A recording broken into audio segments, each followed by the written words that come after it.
No, toto je náš Matejko.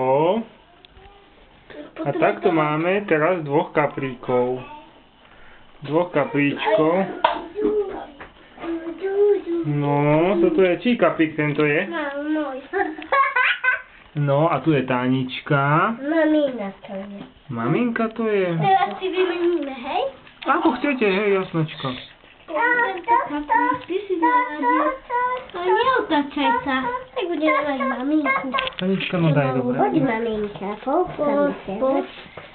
Neboj sa kaprík, poď. Neboj sa kaprík. Len mu daj posilku. A Tánička, kúka tiež.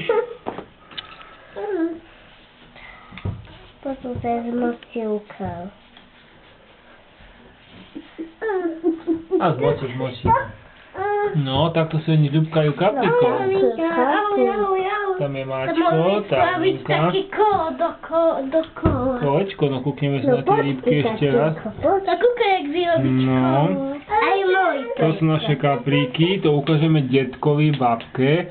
Plávajú vo vani obrovské kapríky.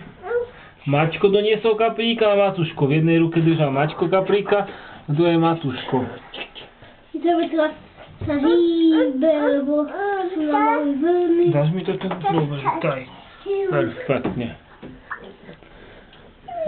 A Maťko loví kapríky, aby sa nám neprechladil zlatík, lebo on toľko sa v tej vode čapúri. Môj kaprík.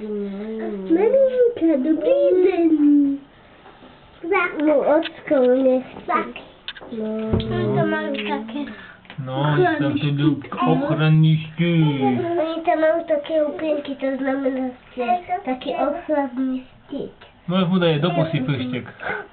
Si ťa uhryzne. Nikto nemá zuby. Aj Táni si chytá, jej, pozrite sa Tánička. Nemá zuby. A Tánička si chytá, jej, ti beka pre beka. Domáce zvieratko. On to tak štegli to. Čo? To nič, postavíme ho.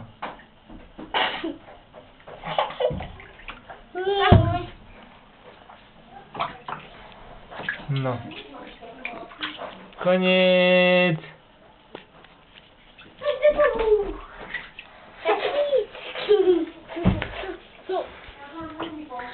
Áno, idem.